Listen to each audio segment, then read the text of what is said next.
going to call this meeting of Senate Education and Health to order and ask the clerk to open the roll.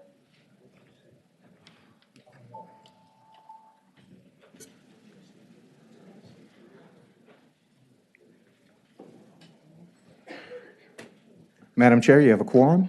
Thank you so very much. Before we get into the subcommittee reports, I'd like to first make some announcements on bills that have been requested to be stricken by the patron.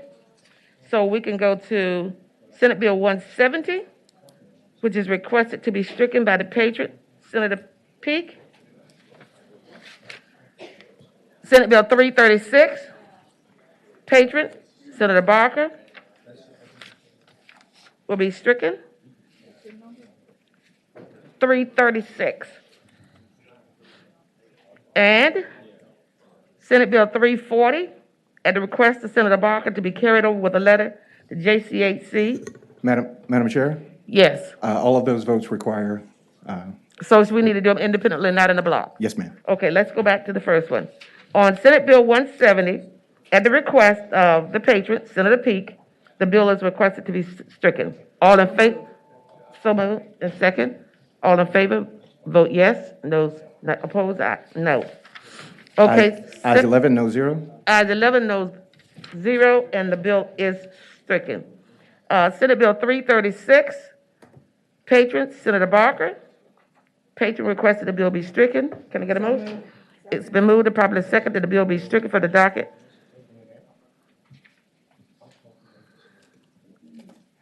Ayes 10, no 0. Ayes 10, no 0, the bill is stricken. I don't know why I'm not showing. Clerk, could you add me to the list of yeas? What you make it 11-0? Your vote will be noted, ma'am. Thank you. And we have Senate Bill 340, patron, Senator Barker. His request that the bill be carried over with a letter to GCHC. Can I get a motion? It's been moved and properly second that the bill will be carried over with a letter to GCHC. All in favor of that motion, please record electronically. Close roll. Ayes 11, no 0. Ayes 11, no 0, and that bill will be carried over. We don't have any other bills at the request of patrons to be stricken, but if there's anyone so inclined to do so, I will take those requests at this moment. Well, seeing none, we will now move to the subcommittee reports. And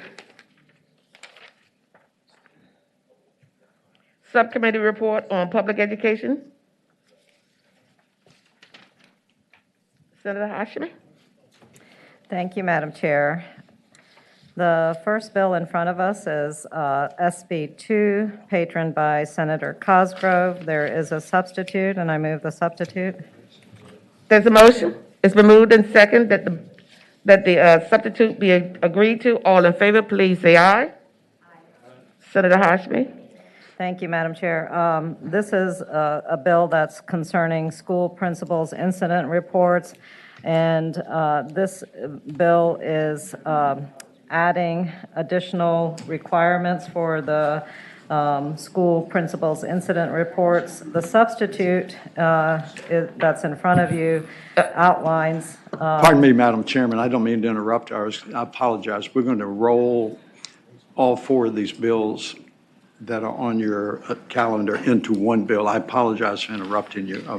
And there is an amendment in the And that's Senate Bill 2. nature substitute, so it's 287, Cosgrove's Bill 2, Senator Steph 287, Stanley's 613, all rolled into 36. I apologize for interrupting you. Same bill. Okay, so that's Senate Bill 2, Senate Bill 36, Senate Bill 287, and Senate Bill 613. You're requesting that those bills be incorporated? Yes, ma'am. Madam Chair. Senator To Newman. help with the process, I think that they're going to make us do one by one. I would move that we roll Senate Bill 2 into Senate Bill 36. That's the motion. Can I get a second? Second. It's been moved and second that Senate Bill 36 be incorporated into No, Senate Bill 2. Senate Bill, it's actually all of them incorporated into Senator Norman's bill, which is Senate Bill. Senate Bill 36. 36, that's right, Yes. yes, ma'am. The motion is that Senate Bill 2 be rolled into Senate Bill 36. That was the motion, and I got a second. All in favor of that motion? Madam Chair, if you Yes. could give me 1 second so I can set this up in the system. Yes. Okay. Got it. Yes, ma'am, are you prepared? He's not yet. We're waiting on, Yes, ma'am. So we're rolling all these into Senate Bill 2, we're Senate Bill on to 36. into 36. Oh. Yes. So Senate Bill 2, first motion is to incorporate Senate Bill 2 into Senate Bill 36, and we have a motion. And so we're gonna have to get an electronic vote. So all in favor or not of that motion, please designate it electronically.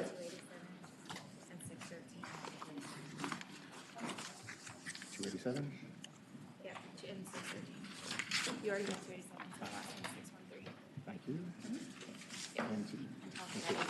Into Senate Bill 2. Wait. Senate Bill 2, there. Senate Bill 36.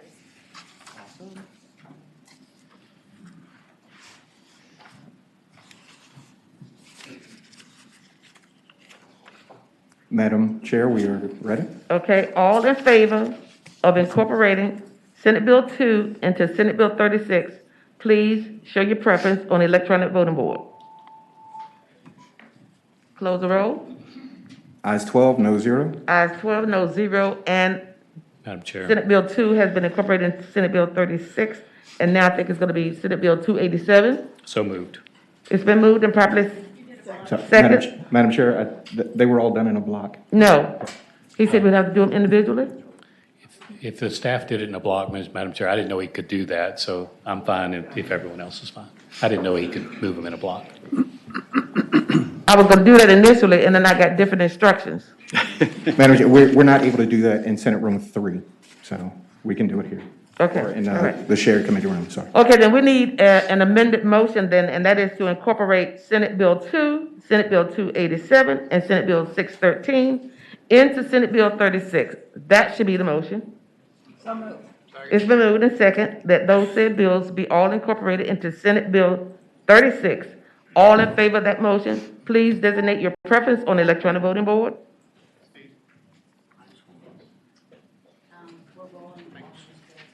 Ayes 14, no zero. Ayes 14, no zero. Those bills have been incorporated into Senate Bill 36. Now, Senator Norman, if you don't mind, let Senator Hashmi complete a Yes, report, and then I ma'am. come back to you. Yes, ma'am, that'll be fine. Okay, Senator Hashmi. Thank you, Madam Chair, and it seems like that is the starting point for us now. We're looking at the substitute that we just adopted, SB 36, patroned by Senator Normand and incorporating all the other patrons. This particular legislation, if I'm understanding correctly, that it's conforming to SB 2 is adding additional areas of reporting for our school divisions and school principals. Those are enumerated beginning line 26, issues around alcohol, marijuana, changes to assault and battery situations, and clarifying language on areas of incident reports that school officials must respond to. We had quite a bit of discussion in committee around this. Some folks may recall that the initial changes to this part of the code were made in the 2020 session, and the effort there was to really put some degree of control over the school-to-prison pipeline. Many of our school divisions had reported that it's quite challenging, the need to report every incident that is occurring at school. There were incidents that were related to behavioral and emotional situations that school officials felt that they could manage and control within within the institution. And so the changes that were made were to make sure that minor infractions, minor misdemeanors were not necessarily part of the requirement for school incident reporting. And the committee had discussion around this. We found that these reversals are adding more reporting requirements back into the process. Not only would these be onerous upon the school officials, but also that they would continue to contribute to the school to prison pipeline that we were originally seeking to address. So committee members voted on a vote of 3-2 to recommend that we pass by indefinitely, and I so move. At this point, I think you probably need to go through all of them, and then let Senator Norman deal with the incorporated bill in 36. Is that correct? Sorry, Madam Chair, were you just saying that we need to vote on each one individually, or what did you say? Yes, they're all incorporated now, so I just want her to give her report for each, and then let Senator Norman take the incorporated bills and speak to that. Thank you very much, Madam Chairman. A couple of things. I think it's always interesting to look at the institutional history of this, and I would say in 2020, the first legislation comprehensively this was introduced, and interestingly enough, looking back in history, the bill after Senator McClellan made some amendments to it was passed by this committee on a 12-3 vote. So this is not a new topic that has come before the Education Committee. And in fact, what has happened, if you look at the amendment in the nature of the substitute, most of it has just been restructured, that it is not a great deal of new introduced language in it. And with all due respect, I don't think that it is particularly onerous. And matter of fact, I think it has cleaned it up a great deal. Not that we ever refer to what may happen elsewhere, but the bill in 2020, which was a bipartisan bill, I might add, and I believe that Delegate Watt started it over in the House of Delegates, but it came out of the House of Delegates on an 81-16 vote. And the reason I point those votes out is it was a significant bipartisan effort with overwhelming majorities. I am mindful, while I was not originally involved in the dialogue about this legislation, I did go back and make some inquiries about it. I do know there were some concerns that were raised when this bill was introduced, and it was about minor infractions and whether or not they had to be reported, but also there was some concern about students that might have some mental or emotional disability and whether they would be wrapped up in that. A very significant change addressing the concerns of students who might have issues. We spent a lot of time yesterday talking about autistic students and whether or not they ought to be prosecuted on certain situations. You will note on the page 5, there is a provision now that addresses what is referred to as alternative school discipline process for a certain instance. And what it provides is that it actually authorizes, empowers schools to adopt an alternative disposition on matters on certain offenses such as assault and battery without a bodily injury on school buses or any school-sponsored event. And the important thing is that if a school adopts an alternative approach, that they are not required to report it to law enforcement, and if they successfully complete the alternative approach, then there are no repercussions on that. So I think that's important, but if you start looking on page 1, under subparagraph A, the interesting thing is the language that is currently in the Acts of Assembly that has already been adopted starts out, reports shall be made to division superintendent and to the principal. So the reports are already embodied in Virginia law. This is not pioneering new ground. So if there is an onerous responsibility on principals, it is already embedded in the law. And what we have tried to do is to restructure this so that you will see at the top of page 2, it talks of that reports will be made for alcohol, marijuana, and controlled substances, which I don't think is particularly erroneous. If you look at paragraph number 2, the only change that's been made is the word "the." So everything else is actually, excuse me, in the law. And of course, paragraph number 2 on the top of page 2 deals with an assault and battery. The other changes that you will go down there are merely restructuring from what is existing law until you get down to line 48, which provides, excuse me, about reporting provisions, and that the principal, one, shall immediately report to local law enforcement agency that may constitute a felony. I think many of us would be surprised that an incident would take place within our school systems in Williamsburg or Hampton that constituted a felony that would not be reported to law enforcement. And the balance of that subparagraph 2 is already embedded in the existing law. It was just a restructuring as to where we put that. But there, on the top of page 3, you will note the very first word is permissive.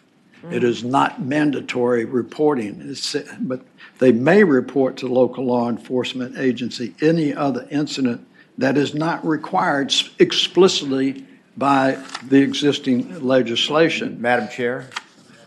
Madam Chair? Peterson. Senator Peterson. Yes, this is a fairly short bill. I've read it. Maybe it's incumbent to know what the objection is. Well, I don't, right now, I'm not hearing any, but I'm, in particular, I think I'm concerned, or just need clarity on, let's see, page 5, Senator Norman. Actually, it goes up to page 6. Yes, ma'am. Okay. This process is gonna be established by the school board. Yes, ma'am. That's number 1. Okay. And no principal shall then, go from there for me. The principal doesn't have to report those specific instances, and they can develop. That individual school system can adopt an alternative program to deal with those situations. And candidly, that I had a copy of a letter from let me say this, Senator Peterson, I don't know it would have fared any better. I did not appear in front of the subcommittee on this bill. I think that others did, and they're probably more articulate than I am, but. Madam Chair? Senator Peterson. And maybe the dulcet tones have sort of won me over, but I look at this, and it looks like a lot of it is, like you said, permissive. The one part I like is lines 55 through 59, that you shall report, if your child's the subject of an attack parent. or a subject of a criminal incident, that you shall report that to the parents. Yes. I like that. I think we need that in the code. I don't know if it's not in the code already, but I like that part, so I'll just be No, quiet. it is not. And if I could draw your attention to, and I'm picking up a little bit Madam on Chair. Madam Chairman. Senator Locke. Wasn't that already the case? I'm sorry? Wasn't that already the case? That if a child was attacked, that it had to be reported? It was not. It is my understanding that historically speaking, that it was not explicitly stated within there, and that's what we were attempting to do. It wasn't any kind of circumvention or end run on it, and some concerns had been raised. And line 55, 56, 57, and 58 deal with that mandatory provision, and I don't think that was part of the restructuring. Madam Chair. I think I'm right on that. Madam Chair. Senator Locke. Senator Hashmi. Madam Chair, just a question for Senator Normand. I believe it's already in the code, and so the changes that have been made, if we start in line 23, the original language is that report shall be made to the division superintendent, to the principal, or his designee on all incidents involving, and the original code goes to line 29, assault and battery that results in bodily injury, sexual assault, death, shooting, stabbing, cutting, wounding. So all of that is part of the original code. It's always been, But if I may interrupt, that is dealing with the principal and the superintendent. It is not dealing with the parents, which is new language in there. I don't mean to contradict you. I'm just trying to help you understand. And sometimes I do tend to obfuscate and confuse things, but it is not explicitly in the existing law that is part of the Acts of Assembly. I guess that's looking like stricken language, so that is confusing.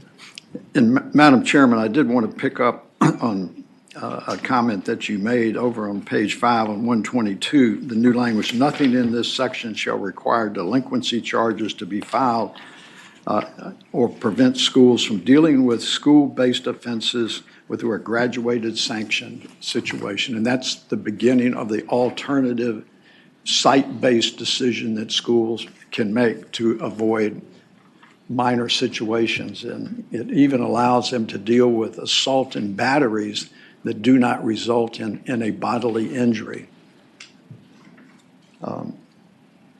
So as you all know, I don't come in here and contaminate your committee very frequently on it, but I am a little perplexed intellectually about the objection to the bill because it's been gone through on bipartisan support. It is something that we seem to have some mutual agreement on. Most of it is restructuring the significant changes, notification of parents in those situations, and the creation of a graduated alternative program where students can be referred rather than to law enforcement.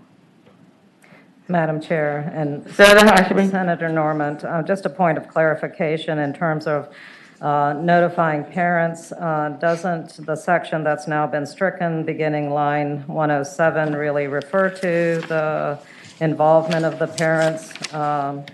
That these incidents that may constitute a criminal offense shall also, that an immediate report shall also be sent to parents for any instances, that constitute a criminal offense. The principal shall, and this is line 110, the principal shall report whether the incident has been reported to local law enforcement. Doesn't this concern the language that we already have in code, that the principal is working in concert with the parents to report what is being referred to law enforcement? Madam Chairman, if I can dissect 110, and I'm doing this on the fly. Further, the principal shall report whether the incident is whether it's been reported to local and foreign law enforcement pursuing this section. And if the incident is so reported that the parents may contact law enforcement for additional information. That is not an affirmation that the school administration will notify the parent. They will notify them a law enforcement has been notified, and then the parent may contact law enforcement. And even though they are parents, I can tell you from a legal standpoint, sometimes there are issues even between parents and children when it comes to protecting the children's rights. Just because you stand in a loco parentis doesn't automatically allow you to intrude into criminal charges on it. And so what you might get is, that the child, excuse me, has an attorney or a court-appointed attorney, and they could say, law enforcement could say, this is a pending criminal investigation, even though it involves a juvenile, and therefore we are not going to release the factual information underlying the charge without the permission of the student, without the permission of the student's attorney, and frequently law enforcement will even deny a FOIA request if there's pending criminal action, even against a juvenile. Madam Chair. and Senator Hashmi. Senator Norman, I apologize, I don't want to belabor this point, but, and you are an attorney and I'm not, but I just want to clarify, beginning line 107, isn't that the requirement that the principal shall also immediately report any act enumerated in the clauses that may constitute a criminal offense to the parents of any minor student? I think I've cracked the code, Madam Chair. Yeah. Senator And Peterson. I think Senator Hashmi makes a great point that this language is already in the code. But I think if you look at the language which is stricken, it is, where the heck is it? Line 55, 55, it is, reinserted. 55 is the new, where's the language that is stricken?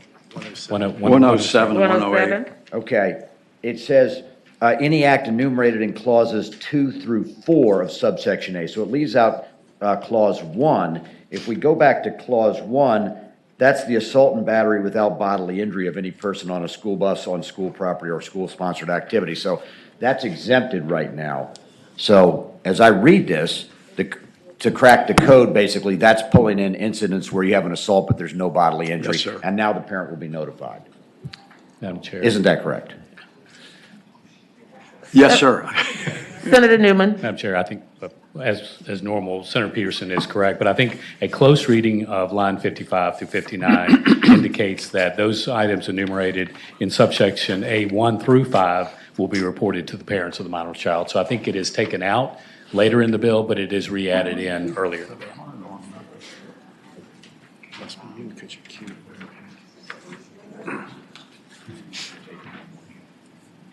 Okay, it's just been replaced in the body of it. Yeah, it's the parent Or the substitute. notification. Yes, ma'am. Parent notification is all still there. It's just in a different section. You also get one more set of acts. And one more Yes. set is in there. That's right. Back to you, Senator Norman. Any That's all further- that I'll say at this point, unless some other questions arise.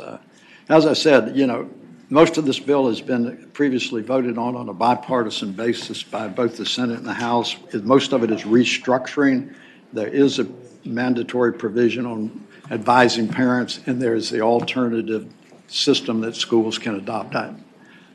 I'm very respectful. I just don't see the objection to what is about this bill. Senator Hashmi, if you would complete your report, make a motion. Thank you, We'll be Madam Chair. Ready for a vote? Thank you, Madam Chair. The committee did look at The substitute motion, that is. We did look at the substitute motion that was presented by Senator Cosgrove, that now all of these bills are rolled basically identical to that. The committee's recommendation on a vote of 3-2 was that we pass by indefinitely because the language is already in the code that impacts the reporting to parents and reporting to law enforcement. We recommend it pass by indefinitely, and I so move. Madam Chair. Madam Chair, Senator Peterson. I'd like to make a substitute motion, and I recognize Senator Hashmi's eagle eye that this is already in the code, but I think it adds that one additional category which is important, which is an assault without bodily injury. But I think as a parent, you still want to know about that. So, and I think it is mainly restructuring, so I'm going to move to report the bill. Second. Madam Chair, we have not moved the substitute.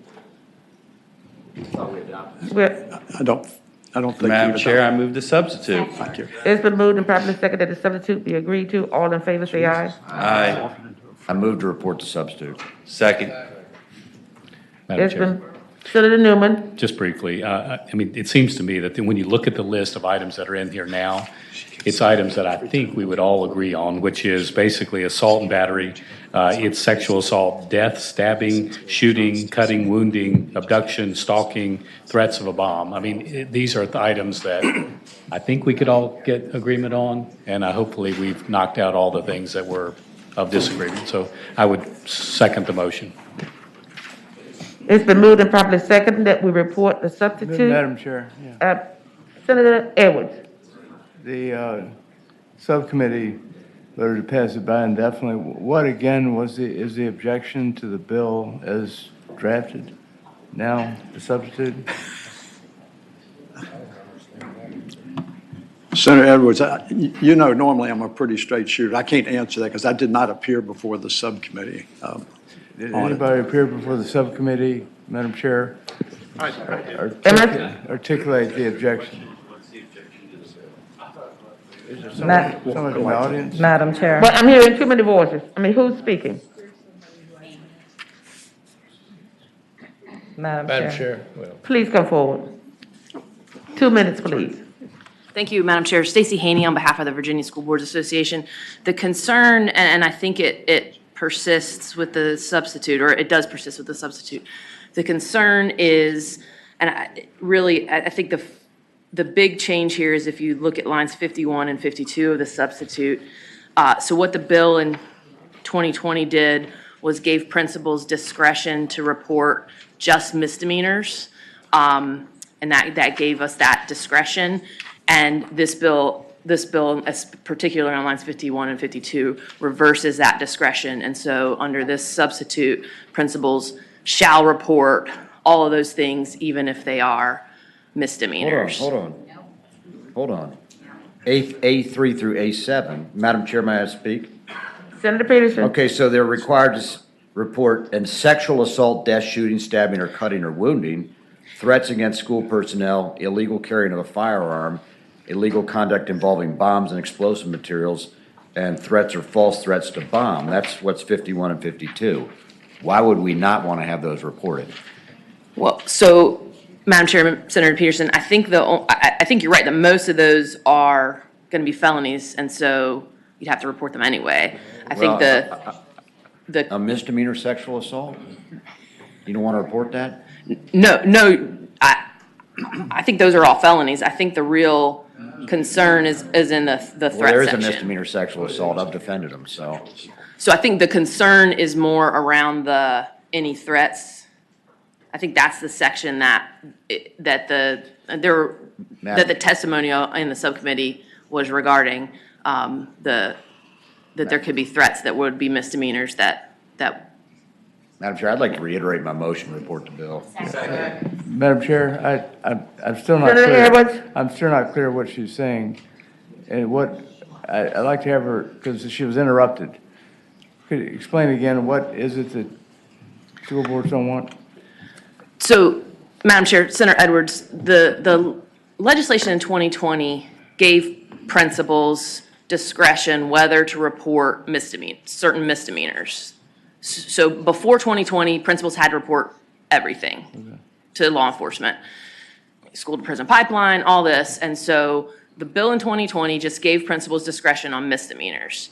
And so our concern with this is that it reverses that. That was the concern that we raised. Madam Chair, so what you're saying is the bill now requires principals to report misdemeanors? Yes, sir. And that's where? Yeah. Which lines? It's lines 51 and 52, Senator Edwards, which then refers to A3 through 7. Okay, all right,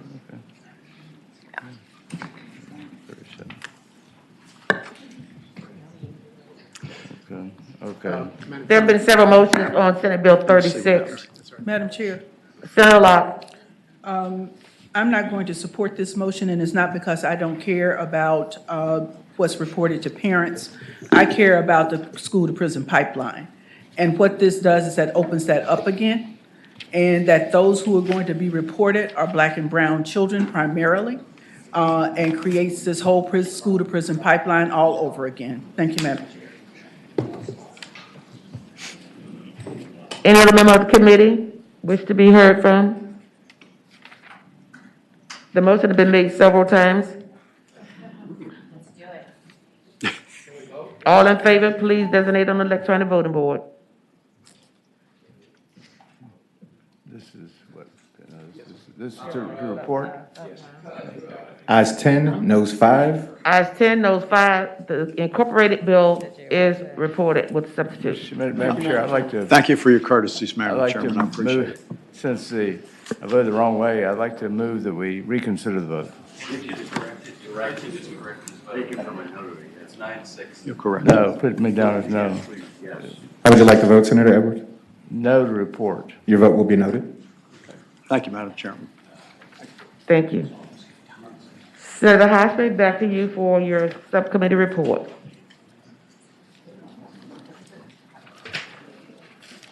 Thank you, Madam Chair.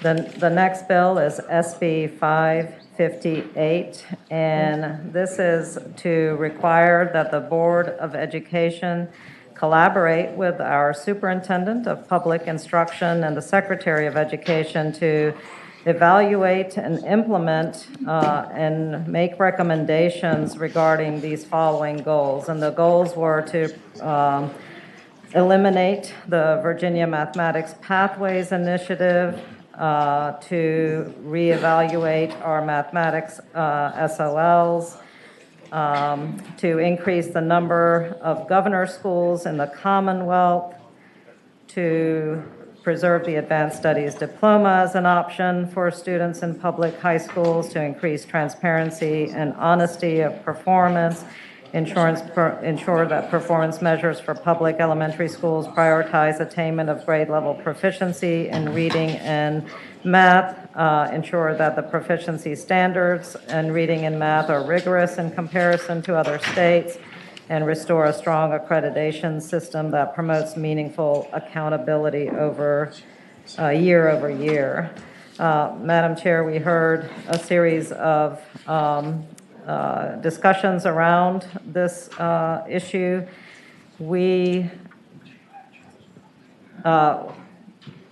One point of conversation that we had in the subcommittee is that our schools and our school systems, our districts, our VDOE and school board are already focused on many of these concerns in terms of improving our performance in reading and math. We are already pursuing the levels of proficiency attainment. So a lot of this effort is already a part of the structure of VDOE as well as our school board, and that this was unnecessary and redundant. The other points of concern were the need to increase governor schools in the Commonwealth, identifying that we already have systems in place for the process of governor schools. And then the final point of concern was the elimination of Virginia Mathematics Pathways Initiative, which is an endeavor of collaboration across SHEV, our institutions of higher learning, our mathematics faculty in coordination with our K-12 math faculty, and that is an endeavor that is seeking to better align what we're providing in math to make sure that our students are emerging with the skills, qualifications, knowledge that they need to meet the requirements of math in our current workforce areas.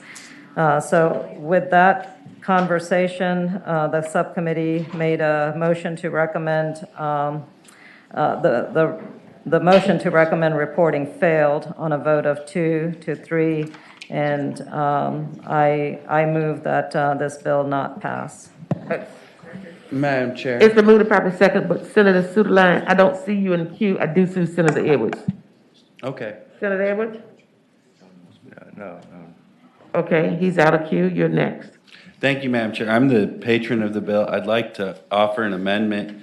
It was expressed concern about who all would be involved.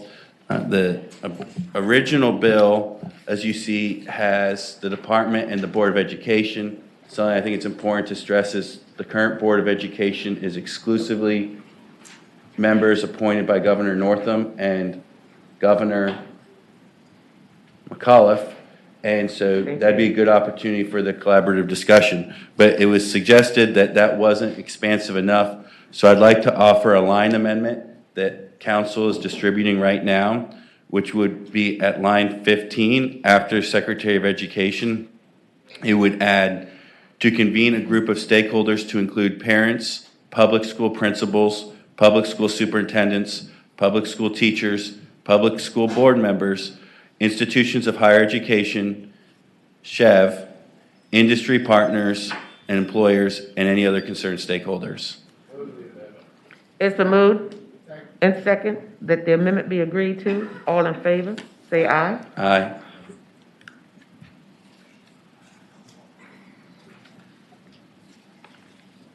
Senator Hosmer, we're back to you. Thank you, Madam Chair. The motion to recommend reporting failed in subcommittee, and I so move. It's been moved Well, and sent. I don't know that's how a- we're gonna deal with this, Madam Chair, so it's always fun to have the bill presented by someone that didn't vote for a report. And this was the primary objection that I heard. I asked for any suggestions, and I think that what I was told was we need to make sure that as we're looking at things, especially new education opportunities, about governor schools, also about how we're going to incorporate statistics and math, was maintaining our accelerated math programs and also increasing statistics and other things that folks in industry say they'd like more of that math focus as well. So what we put together was an amendment to include all these individuals that are significantly invested in our public education, and I would also made sure to include the industry partners because that was what was suggested in subcommittee, why I was told that wasn't going to report. I don't think there was any other motion. Madam Chair, Senator Peterson. Can I and then- gently- and Senator Peterson, let me make can a I statement. gently cross-examine my good friend? Okay, but I just want to alert you all that these bills were supposed to have had all Yes, this yes, work done ma'am. in subcommittee. Yes, I'm gonna give it ma'am. one more minute and then we're gonna vote Yes, on this bill. ma'am. My only question is, why do we need a bill to do this? Why can't they just do it on their own? I think the administration was hoping to work with everyone to do it. You're right, if we just want to have, I've brought multiple bills to try to restrict this administration, and I can't find a Democrat that will help me restrict the Youngkin administration. So, I think that, yes, they could just go run roughshod, but there was this great speech by a senator from Fairfax City about how bad executive orders are, and, we're trying to be collaborative here, so. Okay, we've Madam- had the 1 minute. Senator Peterson? Yeah, I'm going to move to PBI, and Senator Suderline's a great person and a great senator. Here, here. However- Here, here. However, I Well, think. there is such a thing as being sincere, but being sincerely wrong. Yes, ma'am. Okay. That's rough. I would just say that, these are goals set out for the Board of Education. This is something that they can do on their own. They don't need us to put our imprimatur on it. And we're opening up a lot of issues here. I think it's just better. I to do it agree. on their Let's own. open up the Thanks. poll for a vote. Now, I would like to know if the motion has been made to PBI the bill, and that is Senate Bill 558, and that is as amended. The motion is to PBI. It's been moved and seconded, the bill be PBI. All in favor of that motion, please designate electronically.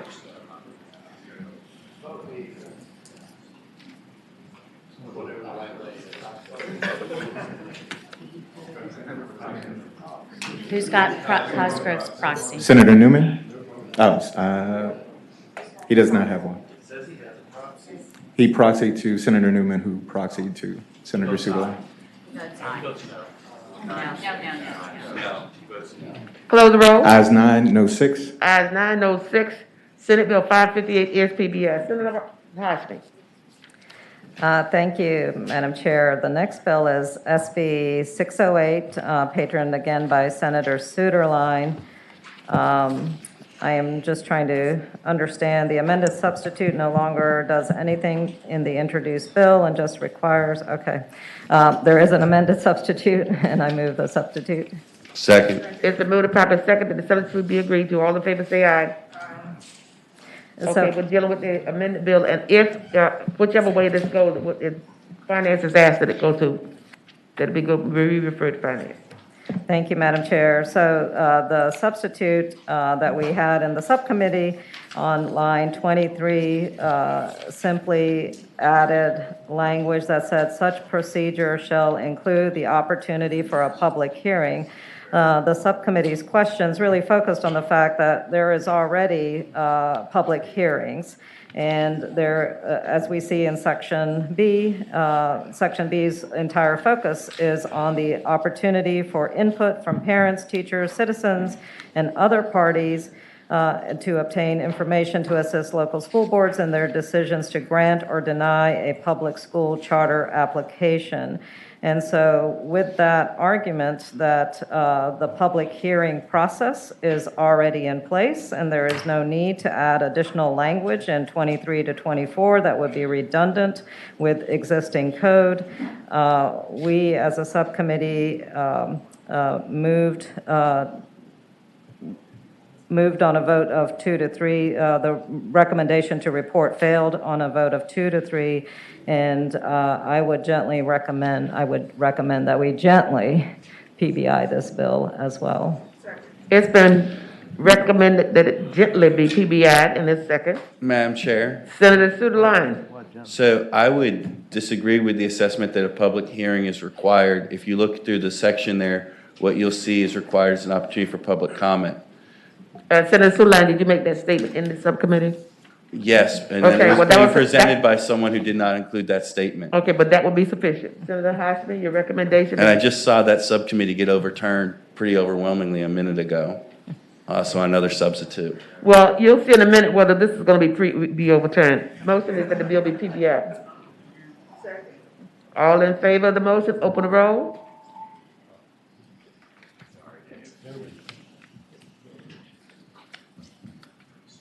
Ayes 9, no 6. Ayes 9, no 6, the bill is gently PBI. Senator Hashmi. Senator Sasslaw. Oh, Senator Hashmi. Thank you, Madam Chair. The next bill is SB 635, and this is a bill Did we do, yeah, we did 613. patroned by Senator Chase. And this bill is the establishment of school boards and, this is establishment of public charter. And the issue with this particular, and I don't think there was a substitute here, this particular bill sought to make it possible for the State Board of Education to receive, review, and rule upon applications for public charter schools and to enter into agreements for the establishment of public charter schools. Right now, as we know, the process for public charter, the establishment of public charter schools already exists, and that power to create a public charter school rests solely with our local school boards. And so this bill would grant authority to our State Board of Education to also establish public charter schools. Because of that circumventing of the local process that we already have in place, the motion to recommend reporting on this bill failed on a vote to 2 to 3. I move that this bill be passed by indefinitely. It's been moved and seconded that the bill be PBI. All in favor of that motion, please designate electronically. Ayes 9, no 6. Ayes 9, no 6, the bill is passed by indefinitely. Senator Hashmi. Madam Chair, the next bill is SB 738, patroned by Senator Morrissey, and this bill required that the Department of Education collect and distribute to public schools and publicly post on website information that would assist our high school students in making better decisions about their futures after graduating. This would use data collected in consult with SHEV, as well as our other organizations and entities, to highlight areas of growing workforce need, areas of degrees and programs that are emerging and necessary for employment opportunities. And because of the ways in which the information would be distributed to help our students and their families make better decisions about their college choices or their workforce choices, work and career choices, this, and let me see, was there a substitute? I apologize. Yes, there is a substitute. I move the substitute. It's been moved and seconded that the substitute be agreed to. All in favor, say aye. Senator Hashmi. And so the committee recommended reporting with the substitute on a vote of 5 to 0, and I so move. It's been moved and seconded that Senate Bill 738 be reported with the substitute. All in favor or not of that motion, please designate electronically. Ayes 15, no 0. Ayes 15, no zero, and the bill is reported with the substitute. Senator Hashmi. Madam Chair, the next bill is SB 774, and there is an amendment. I move the amendment. It's been moved properly second that the amendment be agreed to. All in favor, please say aye. Aye. Senator Hashmi. This bill is patroned by Senator Donovan, and it was done in collaboration with some of our young people who are really engaged with the legislative process, and they presented the bill to us in a wonderfully effective manner. Their recommendation is that we permit school boards of any school division to enter into agreements with third-party logistics companies to allow for the use of school buses to be used by the third-party logistic company, and this would enable them to hire bus drivers full-time, as well as help in our rural communities with delivery of packages and other materials and supplies. The committee voted to recommend with the amendment on a vote of 5-0. Madam Chairman, there's a substitute today. I move the substitute. Second. It's been moved and properly second that the substitute be agreed to. All in favor, say aye. Aye. Senator Hashmi with the substitute. Madam Chair, I'm just getting the substitute, so I would ask Senator Donovan to explain the substitute. Thank you, Madam Chairman, and Senator Hashmi. The substitute simply defines the language to make sure that we're not interfering with other stakeholders. It's basically about making sure buses are not used for transporting people, but only these boxes that would be not taken to homes, but taken to a central area from which they are then dispersed to the homes. And so, Madam Chairman, it's simply an amendment that clarifies the language about passengers. Senator Hashmi.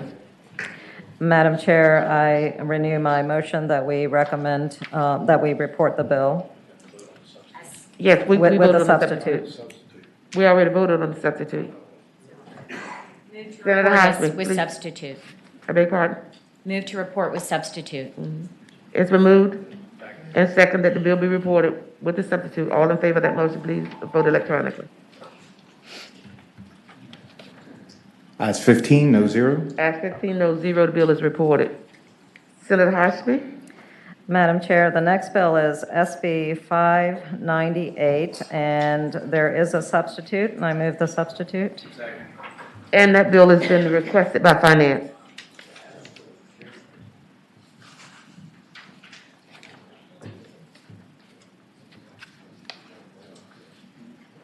As the substitute is being distributed, can I get a motion?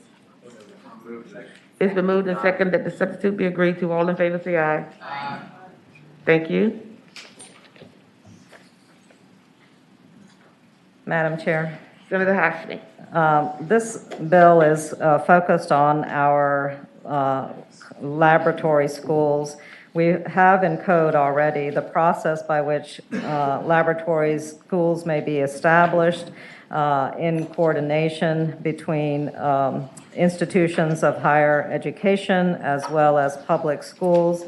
And this bill is making some changes to that process in that it is not aligning our lab schools just with the institutions of higher education that have education programs, but also allowing our institutions to enter into partnerships with public schools that allow for the delivery of other programs to those schools and to those students. And some of those programs may entail specialty centers, such as focusing on STEM opportunities, focusing on language arts opportunities, or performing arts. This is expanding that definition of what we mean by a laboratory school. A few members of this committee did work with Senator Pillion to ensure that the full scope of this proposal identifies the process by which we establish laboratory schools and the process by which our institutions work with the local school boards. So just a few changes that we had made to the original bill as brought by Senator Pillion is that Local school boards would be involved directly in the process of setting up laboratory schools, that should any college credit courses be provided through these laboratory schools, that our a State Council of Higher Education would also be a part of that conversation, especially with the accreditation of any college-level programs or courses, and that there be a focus on identifying these basically as specialty centers if they're going to be offering programs to the schools that are focused in particular areas. And so those were some of the recommended changes that we had. And I had just a few technical amendments this morning, and I will ask staff just to highlight those because I've lost my sheet with the notes. We'll hear from council. Madam Chair, yes, the changes are mostly technical changes. So on line 20, when we're defining college partnership laboratory school, the private institution of higher education on line 20, we're just going to clarify that it's a tag eligible and nonprofit private institution of higher education. Then on line 40, when we have an academic discipline such as science, technology, engineering, and mathematics, the STEM subjects, we're also going to add computer science to that. And then in lines 174 to 175 at the end, just technical changes in the sentence to strike the first part of the sentence. In the case of a college partnership laboratory school established by a public institution of higher education, and just start the sentence with the letter A. Senator Hashmi, you want to move those line amendments? Madam Chair, I move those line amendments. Excuse me, Madam Chair. Yeah. Could I hear the first one again? Please read the first line amendment again, please. Madam Chair, Senator Locke. So we don't have it exactly written out yet, but what it's going to do is where it says on line 20 right now, a private institution of higher education, we're just going to clarify that this is only for tag eligible nonprofit private institutions of higher education. Madam Chair, if I could clarify, this would just... Senator Hashmi, please. Thank you, Madam Chair. That clarification would just ensure that private for-profit colleges would not be eligible to set up a laboratory school in partnership with our local school divisions. Madam Chair. Senator Peterson. Madam Chair, if I might, did you make a motion, Gonzalo? I made a motion on those technical amendments. Oh, I'm sorry. Second, okay, it's been moved and properly second that the line amendment introduced by Senator Hashmi be agreed to. All in favor, say aye. Aye. Senator Peterson. And I don't know if there's a motion to report yet, and I'll make it, but let me just speak for a bit. We did have an ad hoc group, Senator Hashmi, myself, Senator McClellan, and Senator Pillion, that kind of sat down and really went through this and talked about how we could expand this program and really get our colleges and universities to offer more. But of course, there's got to be money behind it. It's going to look like a lot of pretty words on a page unless we put money behind it. But I do think that we have a good structure here in place if we can, like I said, put some cash behind it. So I move to report the bill. Madam Chair. Senator Hashmi. I apologize, but before we take a vote on this, one point just to clarify, this section of the code is concerning just laboratory schools, and this is quite different from other sections of the code that focuses on public charter schools. And I did wish to ask Senator Pillion to just share some of the other folks who are now in agreement with this legislation. Senator Pillion. Thank you, Madam Chair. Senator Hashmi is exactly correct, and I'd just like to say thank you to her and Senator Peterson and Senator McClellan for helping to steer this piece of legislation to where we can all collaborate and come up with a piece that we're supportive of. We do have other stakeholders that have been helping along the way, and now the VEA, the VSBA, and BASS are all supportive of this piece of legislation as well.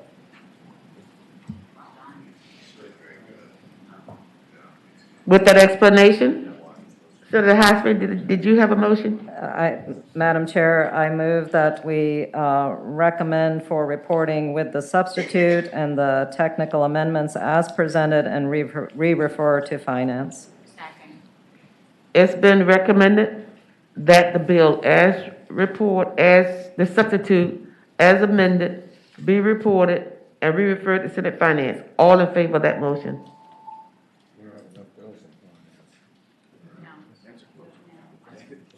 Close the roll. Ayes 15, no zero. Ayes 15, no zero, the bill is reported. Senator Hashmi. Madam Chair, that concludes my report. Thank you, Senator Hashmi. Okay, we'll move now to, okay, who else has a report? Health professions, please. Senator Barker. Yeah, thank you, Madam Chair. We had a large number of bills at our meeting last week, and go through those one by one and hopefully take care of things fairly quickly here. First bill up is Senate Bill 511 from Senator Suderline. It deals with Medicaid dispensing, medication dispensing for people who are in an opioid treatment program. There is an amendment, a line amendment, that would add licensed practical nurses to what the bill proposed, introduced bill proposed, which was registered nurses. So both licensed, registered nurses and registered nurses and licensed practical nurses would be able to do the roles of a pharmacy technician. I'd move the adoption of the line amendments. There's a motion and a second on the line amendment. All in favor, say aye. Aye. Senator Barker. All right, and this was recommended for reporting on a vote of 8-0, and I move to report the bill. It's been moved and second that the bill be reported with the line amendment. And I don't think that does not have to go to finance, thank God. All in favor of that motion, please designate electronically. Ayes 15, no zero.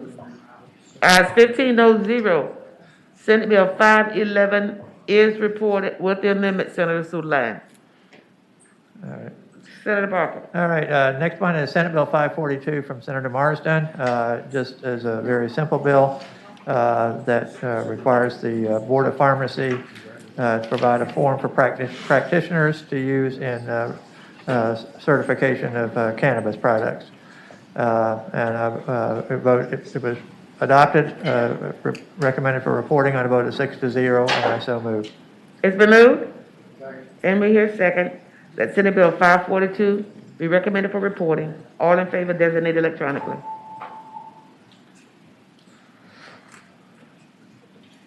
Close roll. Ayes 15, no zero. Ayes 15, no zero, the bill is reported. Senator Barker. Yes, next is Senate Bill 590 from Senator Pillion. This is one that would allow the Board of Dentistry to grant a faculty license for foreign trained dentists who are without an examination being done for them. This is something that will help in terms of recruiting more faculty for teaching dental students. And will put us in a more competitive position with many of the surrounding states that already have this provision. The subcommittee recommended reporting on a vote of 6-0, and I so move. Been moved and second that the bill be reported. All in favor, please designate electronically. Clerk, close the roll. Senator Hoskin. Ayes 15, no zero. Ayes 15, no zero. Senate Bill 590 is reported. Senator Hashmi? Senator Barker? I think Senator Hashmi already had to say that, but Senator Barker. she had even lengthier subcommittee report. But anyway, next one is Senate Bill 594, which is also from Senator Pillion. And what this deals with is an issue where apparently there have been some providers who have been soliciting payment from Medicaid patients and others involving the prescription of opioids. And what this would do, it would prohibit these licensed providers from requiring payment from Medicaid participants when they're covered by Medicaid and the products are covered as well. This was recommended for reporting on a 7-0 vote, and I so move. Do I hear a second? It's been moved and seconded that Senate Bill 594 be recommended for reporting. All in favor, please designate your preference on the electronic voting board. All right, Ayes 15, no zero. Ayes 15, no zero, the bill is reported. Senator Barker. all right. The next bill is Senate Bill 601 from Senator Chase.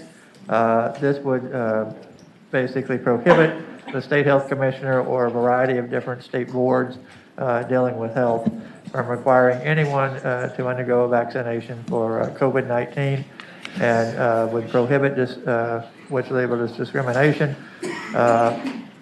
based upon a person's vaccination status with regard to education, employment, and a variety of other types of things.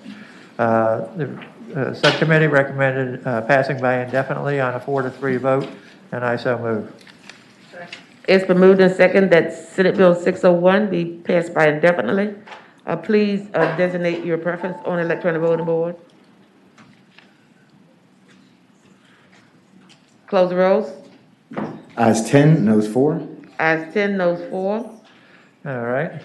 The bill is passed by indefinitely. Thank you. Next one is Senate Bill 647 from Senator Donovan.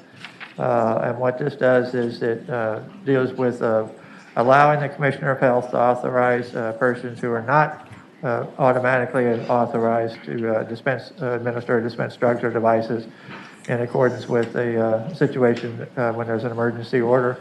And this sort of builds on legislation that we passed last year, early in the process of our session in 2021.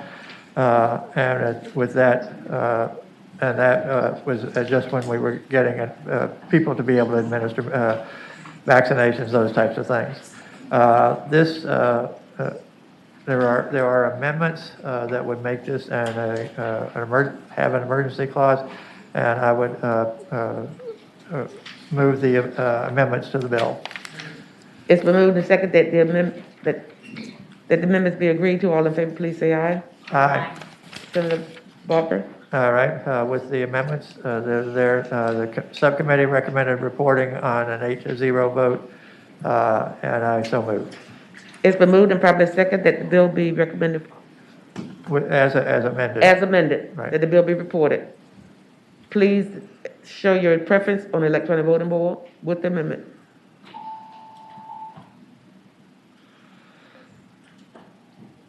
Clerk, close roll. Ayes 15, no zero. Ayes 15, no zero. Thank you. Senator Barker. All right, next is Senate Bill 671, also from Senator Donovan, and it deals with pharmaceutical processors, and she and Senator Marsden have had bills addressing this issue. Some of the language is the same in both, and there's nothing in conflict between the two bills.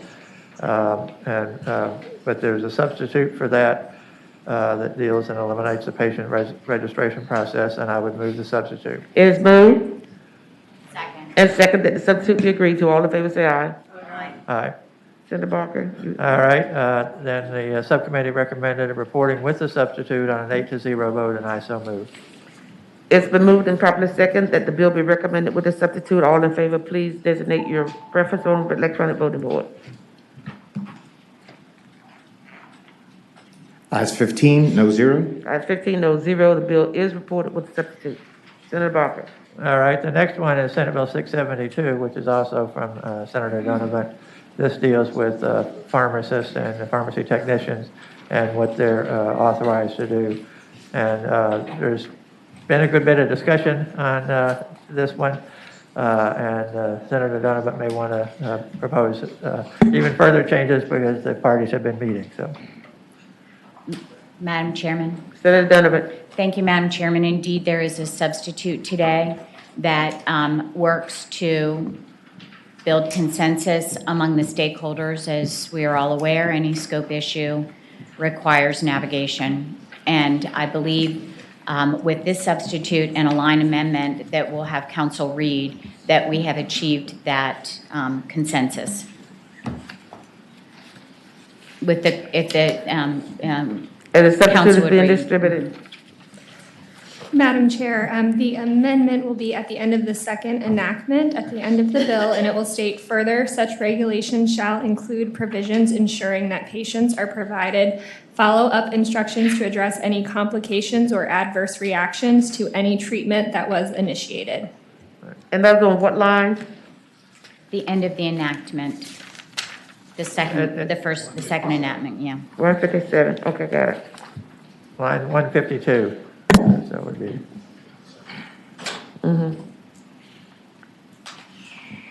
Madam Chairman, speak to the bill. Senator Donovan? I know this is uncomfortable territory, but I have to say, this is a genuine access issue. We know that over the course of the last year, even just to get a COVID test, patients have gone into their local doctor's office, their pediatrician's office, or even urgent care and waited for 5 hours. This bill will allow pharmacists to do, following a protocol that is like a statewide collaborative agreement that is going to be a consensus plan that is brought to play by the Board of Medicine, the Board of Pharmacy, and the Virginia Department of Health and Commissioner. And this will allow testing, vaccination, and some dispensing to happen under those guidelines, connecting patients to primary care, ensuring that there's good communication to primary care, and honestly, really reflecting what we've been doing for the last year, where pharmacists have been so instrumental in vaccinating for COVID and testing. So, Madam Chairman, with that, I move we report the bill. Second.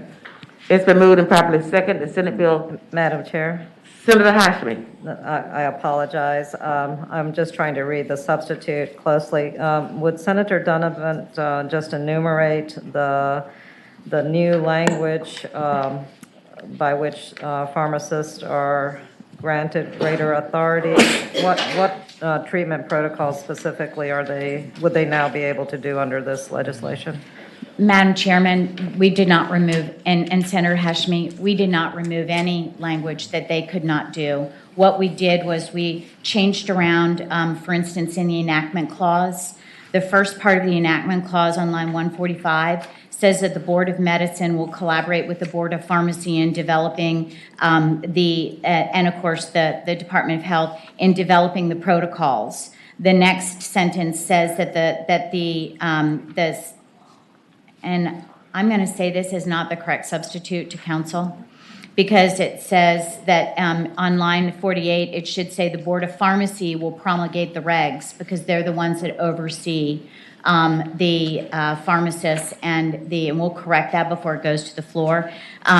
It really just added up language. The language you just heard was that really redundant language, because the protocols I have with me today, an example of a test that was done during COVID.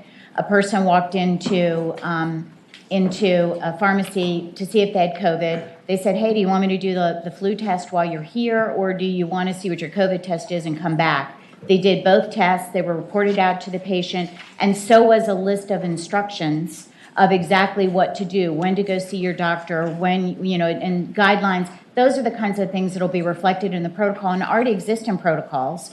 But in order to obtain comfort with pediatricians, another change is that for a minor to get a birth control or vaccination, that they need to have a prescription. For an adult, you don't have to have a prescription, but for a minor, just to make sure there was continuity with those year checks. Same things for vaccinations for pediatric patients, that the pharmacist is helping, making sure that that child gets to a pediatrician each year. So it's those kind of continuity between healthcare issues. Thank you, Madam Chair. Any other questions of the patron? And we did have a motion. Move to report. All in favor of that motion, designate your preference electronically. Ayes 15, no zero. Ayes 15, no zero. The bill is reported with substitute and with additional line amendments. Is that correct, Senator Donovan? Yes, Madam Chairman, I'll make sure that's right. Yes. Senator Barker. Next bill is Senate Bill 676, patroned by Senator DeStiff. What this does is it proposes a new category of providers. And what's labeled here is, and was proposed in the language, was to establish a category called associate physicians. This would be individuals who had completed med school and had also then taken some of the licensing exams and passed those, but have not gone through a residency program, which is necessary to become a full, to be a full physician. What he was doing, attempting to do here, he said, was to be able to utilize people who have been unable to get their license as a physician because they're not, haven't gone through a residency program, and to utilize their experience and competency. And what he requested was that it be carried over to 2023 with a letter to the Department of Health Professions. And we recommended that by a vote of 8-0, and I so move. You've heard the motion. It's been seconded that the bill be carried over with a letter to DHP at the request of the patron. So all in favor of that motion, please designate electronically. Close the roll. Ayes 14, no zero. Ayes 15, no zero. Ayes 15, no zero. And Senator Sasslaw, yes. Yeah. The bill will be carried over with a letter. All right. Thank you. Senator Barker. All right, next one is Senate Bill 710 from Senator Chase. It's called the Pain Capable Unborn Child Protection Act. What this would do would be prohibit an abortion after 20 weeks of gestation with a few conditions that would allow that to happen. There was not a motion that was agreed to. The motion to recommend reporting failed on a tie vote, 4 to yes and 4 no. And I move that the bill be passed by indefinitely. You heard the motion and the second that the bill. Madam Chairman. Senator Donovan. Thank you, Madam Chairman. I just need the opportunity to speak to this bill, if I may, for a minute. 1 minute. Madam Chairman, I will tell you that it is time we have a sensible conversation about abortion in the Commonwealth. Number one, abortion is only a delivery that happens before viability. Any other delivery is a delivery, and it might be a live delivery or not, but it's a delivery. We are conflating our conversation about abortion between elective and medical, and they're not the same thing. And in fact, in the world, we are in a minority that we do not limit elective abortion to the first trimester. And restrict and have no abortion after viability. This bill speaks to viability being 22 weeks. It says 20 weeks, but it says from fertilization. Polling here in the United States show that 60% of people support elective abortion in the first trimester, but less than 20 in the third. And the third trimester starts at 24 weeks. We are out of sync with the rest of the world. All of Europe limits elective abortion to 12 weeks. And we are out of sync with medicine, we are out of sync with good sense, and it is time for us to look at bills like this and do the right thing, because we all know the difference between a baby that's born and can live. Thank you, Senator Donovan. You have a motion and a second, as stated by the chair, and that is. Madam Chairman, substitute motion. I motion that we report the bill. Second. It's been moved and seconded that the bill be reported. That's a substitute motion. All in favor? Madam Chair, Senator Hashmi? I just, and I apologize, with the substitute motion, I would like to clarify with Senator Donovan. These are very complex and difficult decisions, and so we know that women, their families, examine issues of abortion, particularly after a certain point, with a great deal of care and consideration.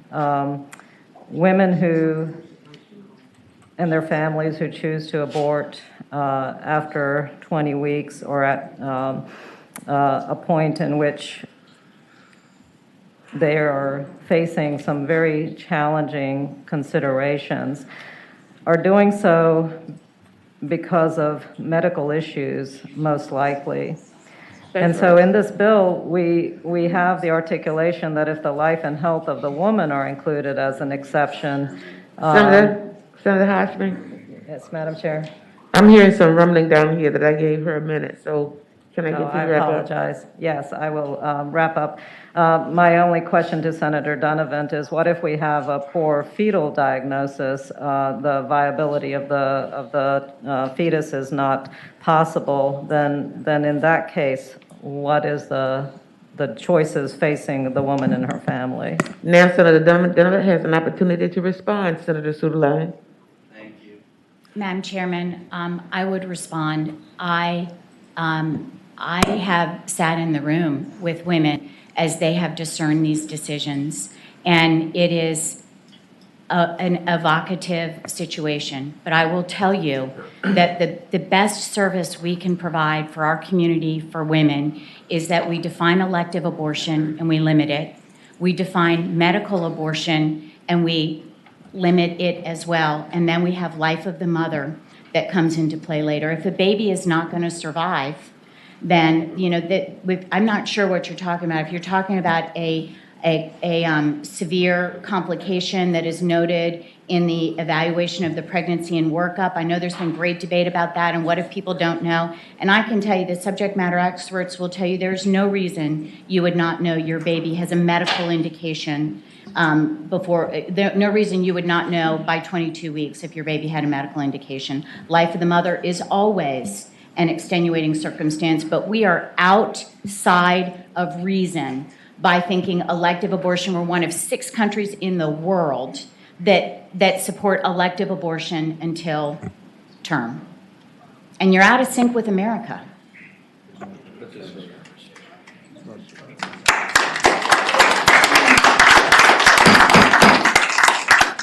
Decorum in the committee, please. There's a motion and a second. And the substitute motion is that the bill pass. Let me be real clear. We're operating on the substitute motion. The substitute motion is that the bill be reported. All in favor of reporting the bill, so designate electronically. Close roll. Ayes 6, noes 9. Ayes 6, noes 9. Reverse the roll. The bill will be passed by indefinitely.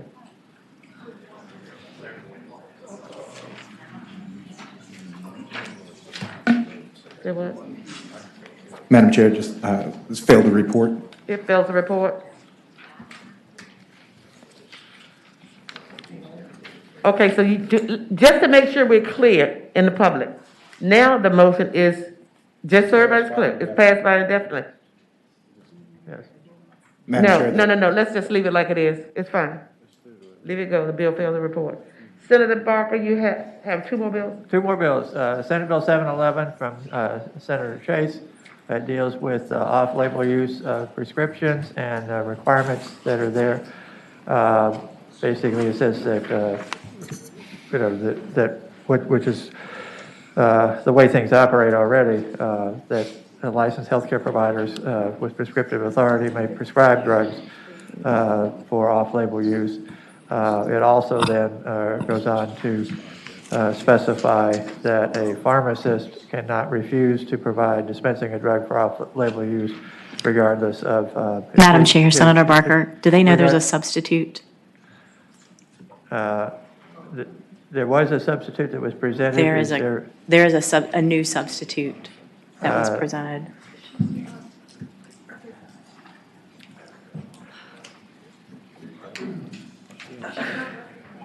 Okay. Yeah.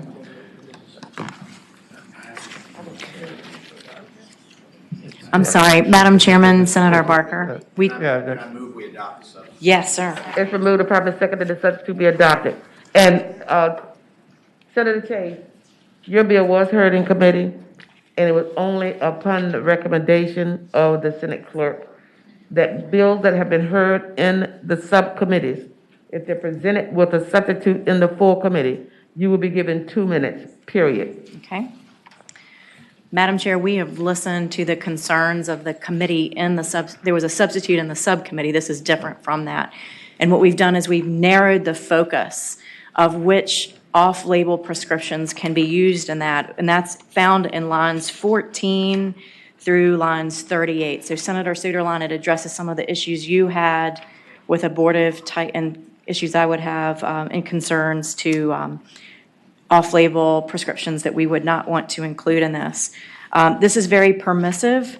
It basically says that the board's not going to threaten, deny, revoke, suspend, or otherwise take investigatory, administrative, or disciplinary action against a physician, assistant, nurse practitioner who prescribes any of those listed off-label prescriptions. That it, Senator Chase? That's it. Okay. Madam Chair.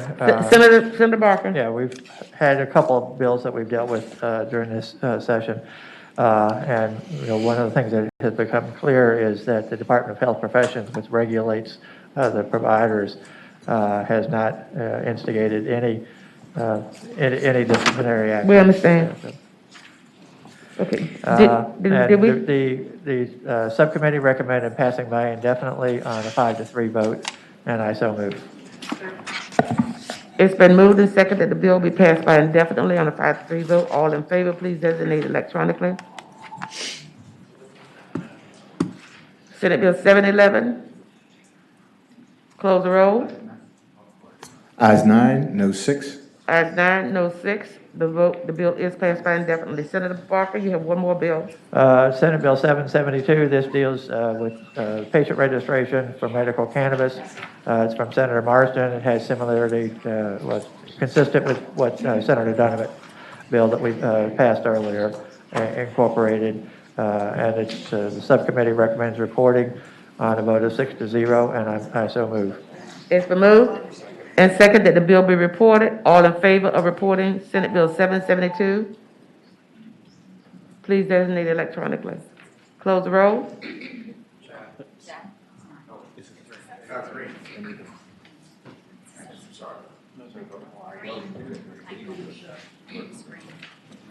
Madam Chair, I believe there was a substitute on that bill. I'm not sure that it was adopted.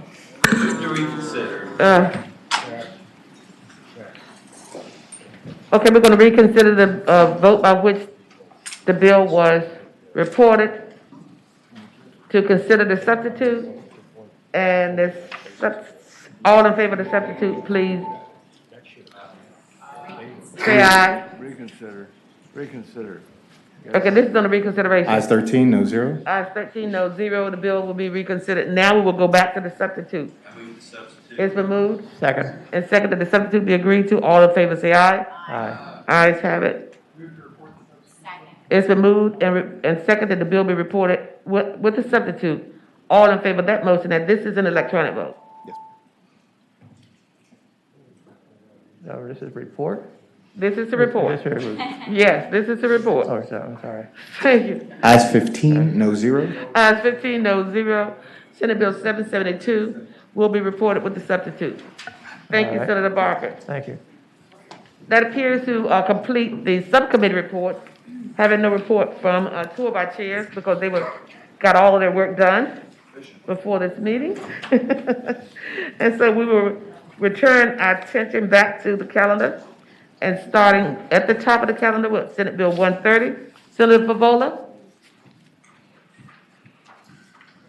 Thank you, Madam Chair. Happy to present Senate Bill 130. There's actually no substitute. It's a very simple bill. What it does is it codifies the flexibility that hospitals had to use during our last COVID emergency.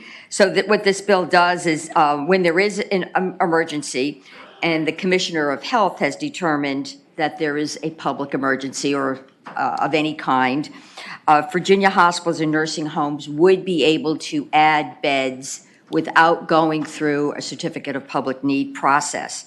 And they could add their beds to their facilities, or if they had to create a temporary remote location, they could also add beds there. And this authority would only remain for 30 days after the commissioner has determined an end to the emergency.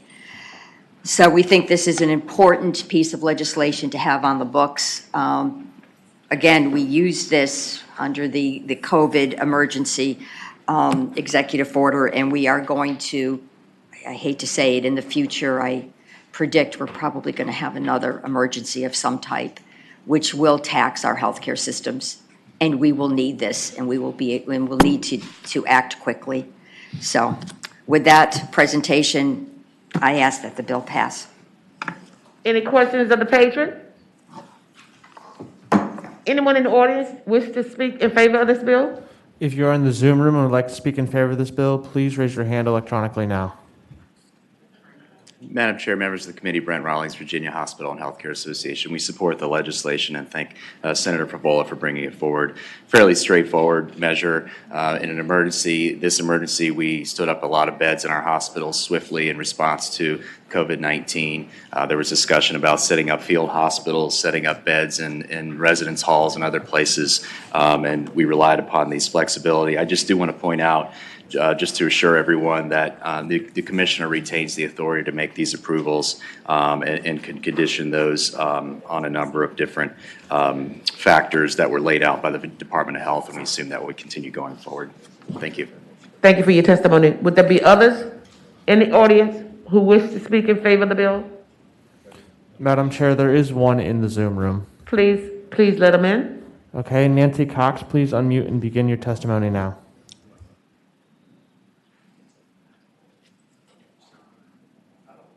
Nancy Cox, please unmute and begin your testimony.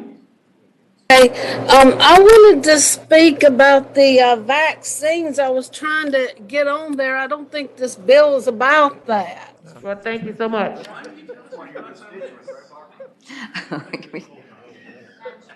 We want other venues besides hospitals to give out vaccines. If there's no one else in the audience who's business, well, we have a motion here. Okay, it has been moved and second that the bill be reported. All in favor, please designate electronically. Clerk, close roll. Ayes 15, no zero. Ayes 15, no zero. Thank you. Senator Favola, unless you have another. Thank you, Madam Chair. I have one other bill before you, and it is Senate Bill 201, medical debt. That bill is being requested by Finance. Unless you have a substitute. It should not be, with the substitute, we don't need to go to Finance. Okay, but then let us. So I'd like you to adopt the substitute. Okay. It's been moved and seconded that the substitute be agreed to. All in favor of the substitute, please say aye. Aye. Okay. With that, Senator Favola. Thank you, Madam Chair. I have one simple strikeout on the substitute before you. If I could just read it to you. Please. Thank you, Madam Chair. It's line 43 of the substitute. If you could strike out the word after 1974, please strike or a healthcare sharing ministry has defined in section 38.2-6300. If you could just strike that clause. That clause has been stricken. Madam Chair, Senator Newman, two questions. two questions. What's the impact of that on those agencies? Are they in or out? By taking that out, that would mean if a person is in them, I believe that they would be uninsured, so they would be eligible for the protections in this bill. They would be eligible or ineligible? They would be eligible for the protections. Madam Chairman, second question. Second question? Madam Chair, I thought I understood the fiscal impact of the one before. What are we doing? The difference is the one before, this covers all hospitals, including publics, but the one before, I believe we had some different payment plans in there and some different criteria that the hospitals, the public hospitals, would probably have to spend public money on. Under this new substitute, we do not. It's just a straightforward, they create a payment plan with their patients. Thank you, Madam Chair. Any further questions of the patron? I have one clarifying question. Senator Suderline. Thank you, Madam Chair. I think you just answered it, but what I kept reading over and over again when I kept seeing this bill was that it was going to require the hospitals not being allowed to charge anyone and that's what you just mentioned was being removed. That was the reference to the public money. An earlier version, I had carve-out categories, those at 250% of poverty of lower, or those at 400%. All of that is gone. So under this bill, the hospitals would be required to review or to create a patient payment plan for any patient who is deemed uninsured. Okay. Any patient. And now they have to screen the patient. They have to determine if the patient is eligible for Medicaid or any other, or charity care or any other payment form. After they've screened the patient, determined the patient truly is uninsured, they have to create a payment plan with that patient. And that would apply to every patient, the way the substitute before you. Thank you, Madam Chair. Thank you, Senator Favola. I sort of just explained the bill. Through your questions, I don't have the only two other points I want to make. In this bill, the hospitals would be required annually to report to the Commissioner of Health on the amount of charity care and the amount of payment they've collected. I think I've got the language exact. And then the Commissioner of Health would report to the respective authorizing committees and appropriation committees. So we have a picture of what's going on in the uninsured world and what kind of burden hospitals may be carrying because of that. So that's in here. And another important element of this is we say it specifically, we would be obliged to follow the U.S. Department of Civil Rights. They have requirements on how to communicate with those who have limited English language skills, and we would be obliged and we would follow that. So folks who had limited English language proficiency, in fact, would have access to translators and other tools so they fully understand how the hospital is communicating with them. So that's the bill. Okay, and I don't know if there are those in the audience who would like to speak in favor of the bill. If you're in the Zoom room and would like to speak in favor of this bill, please raise your hand electronically now. Please. Madam Chair, members of the committee, Brent Rawlings for the Virginia Hospital and Healthcare Association. Support the legislation. Thank you, Senator Favola, for working with us on this, and Senator Hashmi as well behind the scenes. It's fairly straightforward. We worked on this before session in conjunction with patient advocacy groups, codifies best practices around fair debt collection, puts the for-profit, not-for-profit, academic medical centers all on the same footing, make sure that patients have access to these robust and uninsured financial assistance policy plans, and make sure that information is available to the public so they can avail themselves of it. So we urge your support. Thank you. Thank you. Good morning, Madam Chair, members of the committee. Kara Gunther with VCU Health System. We thank the Senator for her work on the substitute, and we do believe that the substitute solves the prior fiscal impact that was attached to the bill. So we support. Thank you. Thank you for that clarification. Good morning, Madam Chair, members of the committee. Jen Siciliano with UVA Health, and we support the bill as well. Thank you very much. Senator Favola, I don't know if we have folks in the Zoom room. Madam Chair, there is one in the Zoom room. Please let them in. Kelly Salzman, please unmute and begin your testimony now. Thank you, Madam Chair and members of the committee. My name is Kelly Salzman. I'm an attorney with the Legal Aid Justice Center, and we support this bill. Far too many Virginians face poverty simply because they required medical care. This bill is a first step that does illuminate remaining issues, and we look forward to building on this bill in order to ensure that needing medical care doesn't cause any Virginian to fall into poverty. Thank you, ma'am. Would there be any person in the audience who would be in opposition to the bill? If you would like to speak in the Zoom room in opposition to this bill, please raise your hand electronically now. There appears to be one, Madam Chair. Let them in. Oh, she's on vaccines. She's Nancy Cox, please unmute and begin your testimony now. Nancy Cox, unmute and start your testimony, please.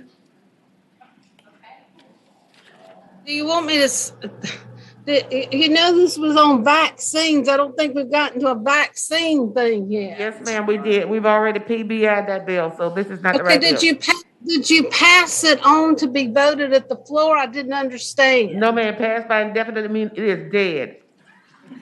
Okay, well, Cut.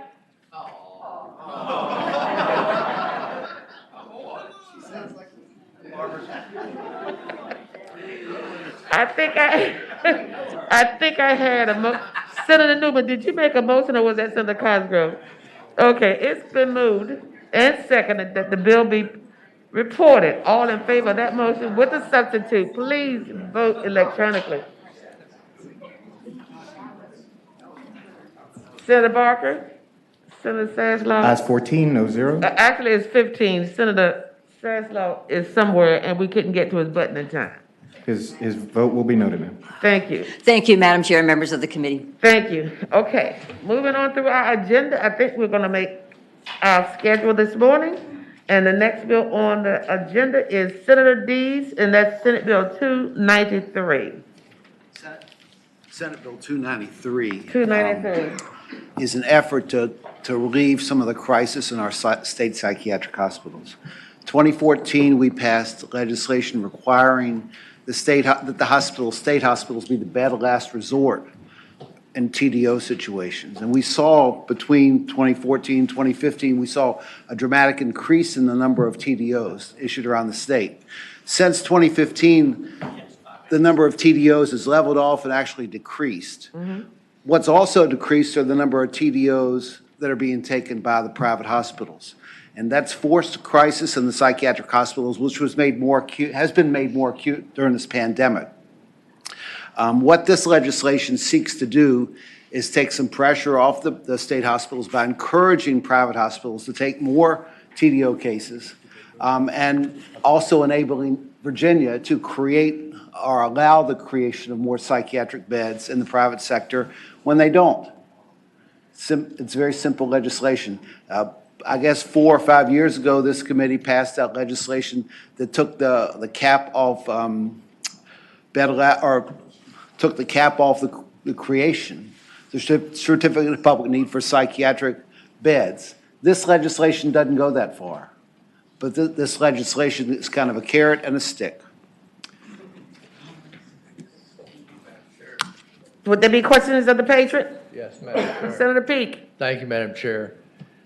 Senator Deeds, obviously well aware of the problem, and I'll just tell you as a lawyer, I've handled these commitment procedures since 1990, probably done thousands of them.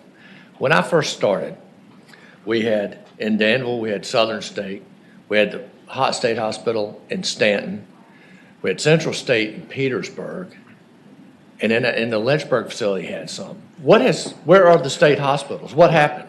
Well, the bed of last resort legislation changed everything with respect to TDOs. It required that a bed of last resort be made available for people. But now the state hospitals, what I'm telling you is that the TDOs, the number of TDOs dramatically increased in 2014 and 2015, but then it plateaued, it's gone down, and then the private hospitals have used the bed of last resort legislation to push the toughest cases to the state hospitals.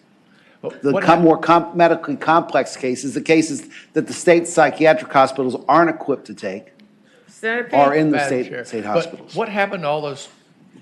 I wasn't here. When did they get closed? Why? Those are just 3 or 4 that I was familiar with. When did they get closed and why? Most of those facilities you talked about are still open.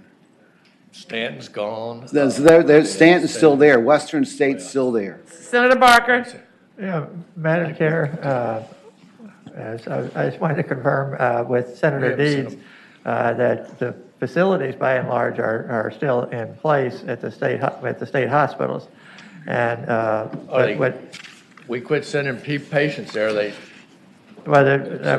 They're actually Western State, which in the Stanton area, that is a new facility that's come online just in the last few years.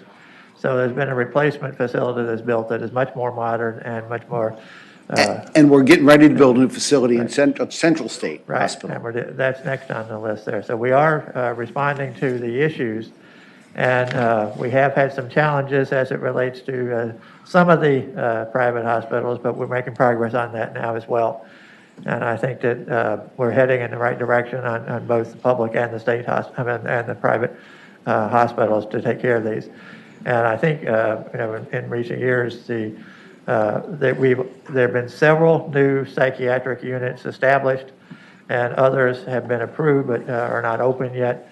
So we're dealing with things in Hampton Roads and a lot of different areas where they've been. What's that? Private or state? These are private. So these are private hospitals. I mean, for example, Children's Hospitals, the King's Daughter down in Norfolk is developing a very large facility program there for psychiatric.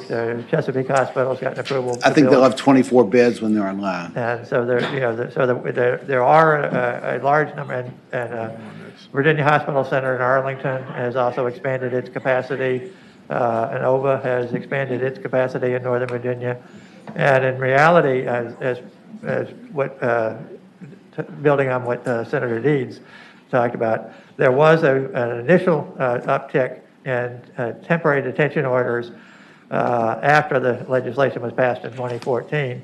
But interestingly, all of that increase was in Northern Virginia. The rest of the Commonwealth did not have any real increases since then. We've been addressing the issues in Northern Virginia, trying to get people more into preventive and crisis stabilization issues, and providing those services so we can reduce the number of TDOs that are necessary there. But I think it's an evolving thing, and I think we're heading in the right direction now. It took a while to get there, but we are doing that. We're still seeing an increase in the number of people, tough people, that are being treated at the state hospitals.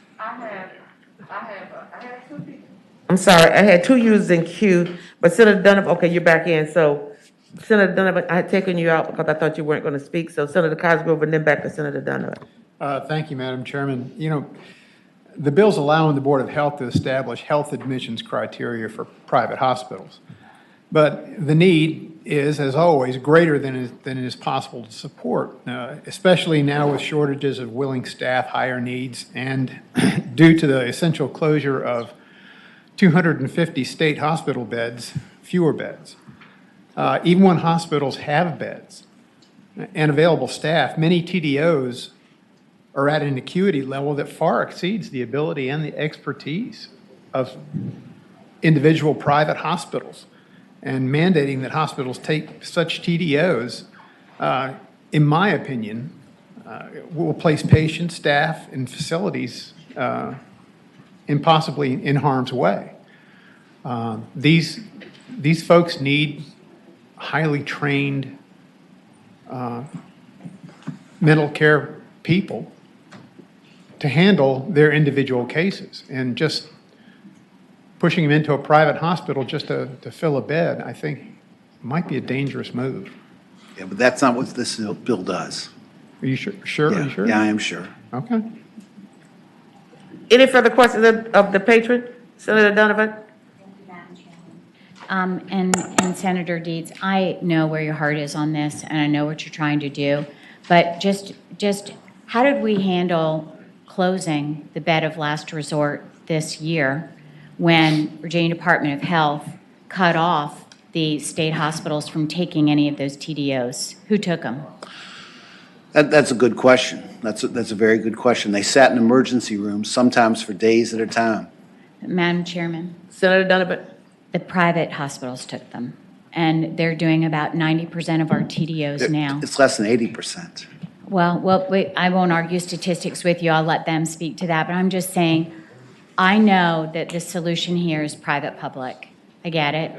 I think this says we're going to take away COPN, but we're actually creating new powers that are centralized in the state that are a new kind of secret COPN, because you have to have this formulation of admissions in order to get the beds when we just opened up the beds.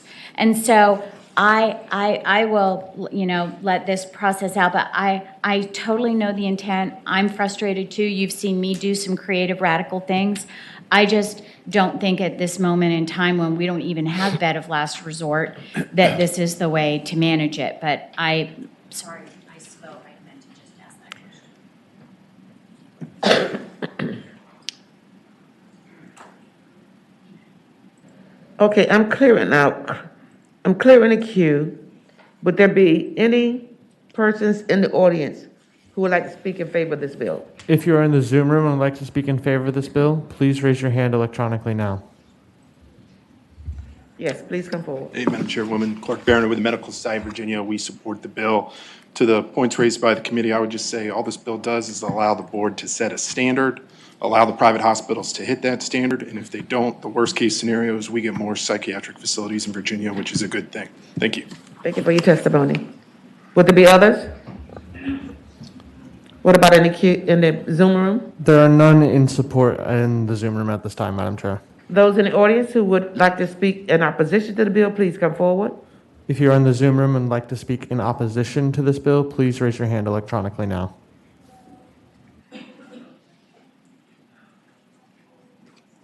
Senator Deeds, good afternoon. Good morning, Madam Good morning. Chairwoman, members of the committee. My name is Jennifer Wicker. I'm with the Virginia Hospital and Healthcare Association, and we oppose Senate Bill 293. It is unfortunate that at a time when, according to the Department of Behavioral Health and Developmental Services data, that private hospitals are currently taking 90% of all TDOs, in addition to 100% of all voluntary patients, that we're being told that we're not doing enough, especially in the face of COVID-19 surges, significant behavioral health workforce shortages, and burnout. Senate Bill 293 uses the COPN process to require hospitals to take a certain number of TDOs determined by the Commissioner of Health without consideration of a hospital's capability or capacity to admit those patients. This bill would have us prioritize admissions of temporary detention orders over voluntary patients, leaving approximately 36,000 people in the cold. When we have the conversation about temporary detention orders, we always leave out a significant portion of the population that our hospitals serve, and those are voluntary patients.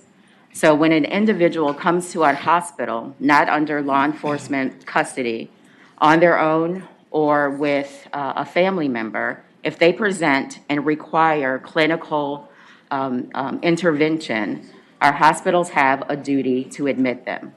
We have the same duty to admit when we have the capability and capacity to admit temporary detention orders. So I have to stop, I guess, but Thank you. happy to answer any questions. Thank you. Would there be others in the audience who would like to speak in opposition to the bill? Jennifer Faison, Virginia Association of Community Services Boards. We do not have a position on this bill. However, I just wanted to make sure that in the conversation, we're ensuring that this won't have a chilling effect overall on the ability of folks to engage in the COPN process, so that we wouldn't end up unintentionally having folks opt out of adding psychiatric beds. And happy to answer any questions on that point. Any questions of the speaker? We have 53 seconds left. Please come forward if you're speaking in opposition.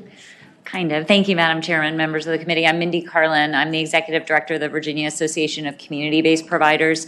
Our focus is on really ensuring that there are adequate, a robust kind of system of services in the community, which I know Senator Deeds also supports. And so our concern with this is just that we don't believe it will really kind of address the needs in a way that would help move the ball forward, with all due respect to the senator, and apologize we haven't spoken. So we would just urge your consideration of how you could support a more robust community-based system to try to keep people out of the hospitals and out of crisis services. So thank you. Thank you, Indy. Senator Dees, you want to wrap it up? Just wrap it up and then do what you need to do. But I wish I'd provided this chart to this is from the Department of Behavioral Health. What it says that in 2017, 83% of TDOs were in the private hospital system. That went down to 76% in 1978, and now it's at 75%. So it's not at 90%. The real numbers have declined and the percentages have declined. The hard cases have been pushed to the state hospitals. They continue to be pushed to the state hospitals. Do what you need to do with this bill. There'll be a bill coming over from the other side. Okey dokey.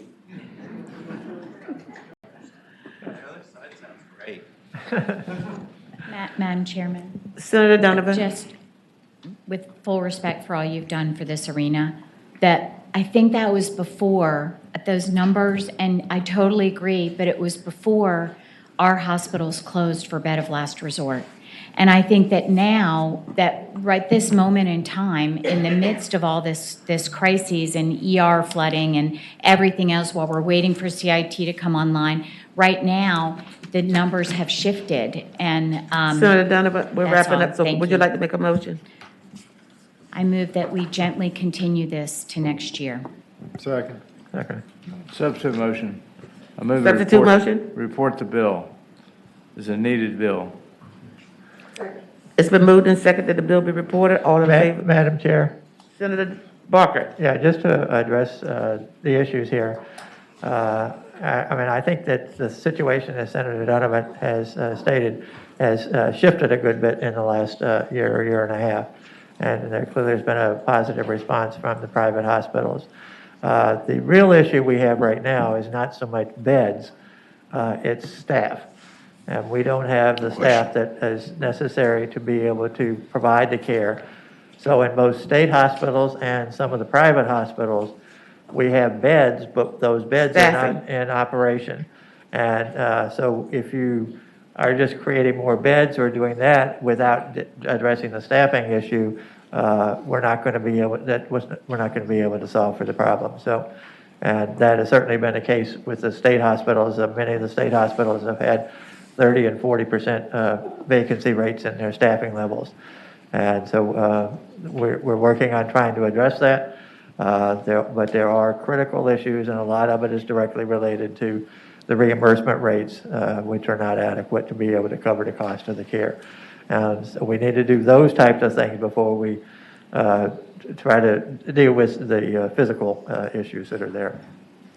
And so I would hope that we would defeat the amendment to report, the proposal of the board. Thank you, Senator Barker. But right now, we're dealing with the substitute motion, which was just iterated by Senator Edwards. And so we'll deal with that motion first. All in favor of reporting the bill, please designate electronically.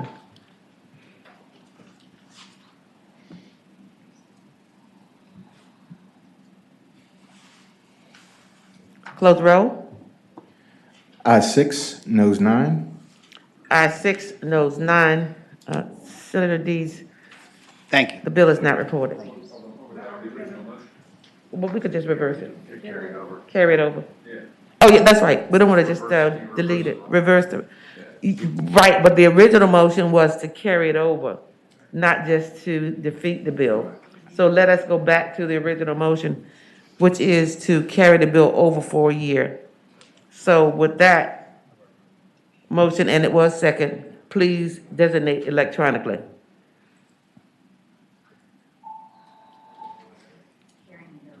That's the carryover. Ayes 15, no 0. Ayes 15, noes 0. The bill will be continued. And unless I'm mistaken, we only have one other bill on the docket, and that is unless I've neglected to. It looks like Senator Peake, do you have a bill? And you are the last man up. Senate Bill 587.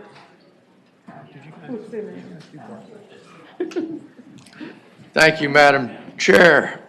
Senate Bill 587 is a very simple bill, and I'm just amending the immunization statute to state that even under states of emergency by the health commissioner, that people can raise religious exemptions to vaccinations. And that is all. We already have it for medical reasons, but under states of emergency, they did not preserve religious reasons. And so this is really just a religious freedom bill that even if the health commissioner declares a state of emergency, you can, and requires vaccines of everyone, you don't have to get a vaccine if you have a medical emergency or a religious reason for not getting the vaccine. And in all honesty, the most frequent reason that someone would not want a vaccine for religious purposes is they object to the vaccine being developed from aborted fetal tissue. So that's the bill. That's the bill. Are there members of the committee who would have questions of the patron? Any member of the audience like to speak in favor of the bill? If there's anyone in the Zoom room who would like to speak in favor of this bill, please raise your hand electronically now. There do seem to be a few. I bet Ms. Cox was waiting for this bill. She is not in the Zoom room anymore. She spoke and she liked this bill. I'm sure. She liked this bill. And I think staff might be able to give you her phone number if you'd like to call her up. Pillion's gonna go by her house for me. It really is pretty simple. We need a motion on this. Madam Chair, there are people in the Zoom room who would. Oh, there are people in the Zoom. Are they speaking in favor? Is Ms. Cox in that lineup? No, she is not. Bonnie McLean, please unmute and begin your testimony now.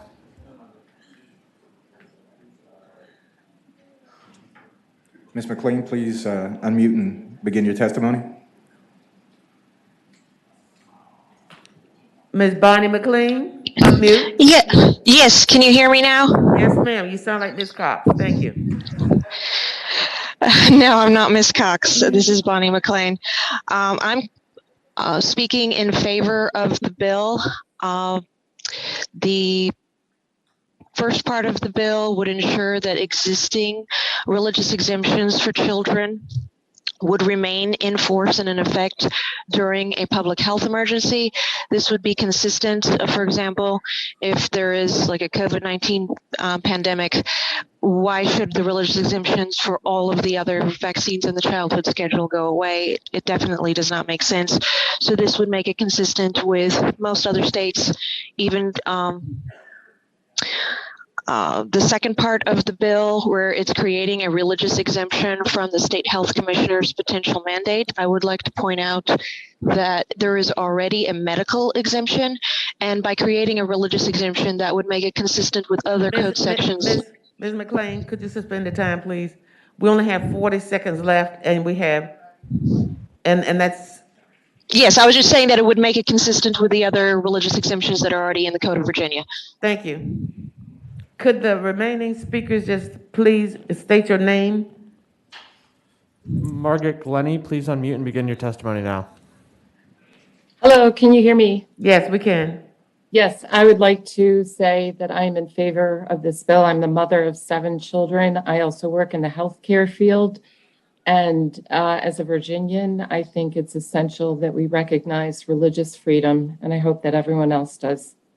Thank you. Lauren Glover, please unmute and begin your testimony now.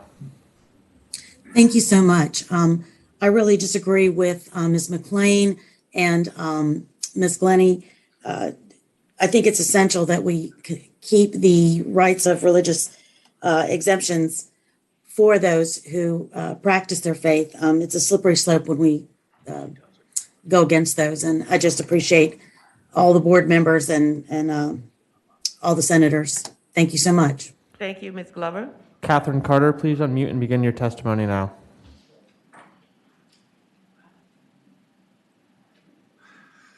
Catherine Glover, Catherine Carter, please unmute.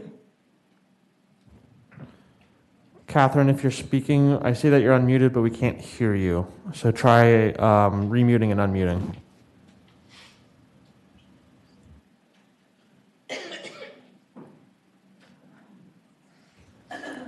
There seems to be some technical issues with Ms. Carter. We're sorry we couldn't hear you, Ms. Carter. Okay.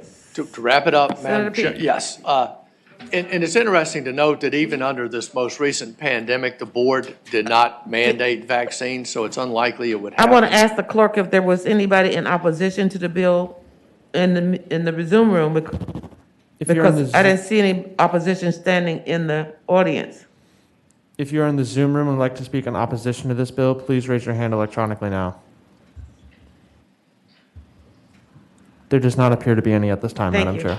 Senator Peake, wrap it up. So all this does it, and we have a religious exemption under most vaccines. This just adds it, even if the board declares a state of emergency. Thank you.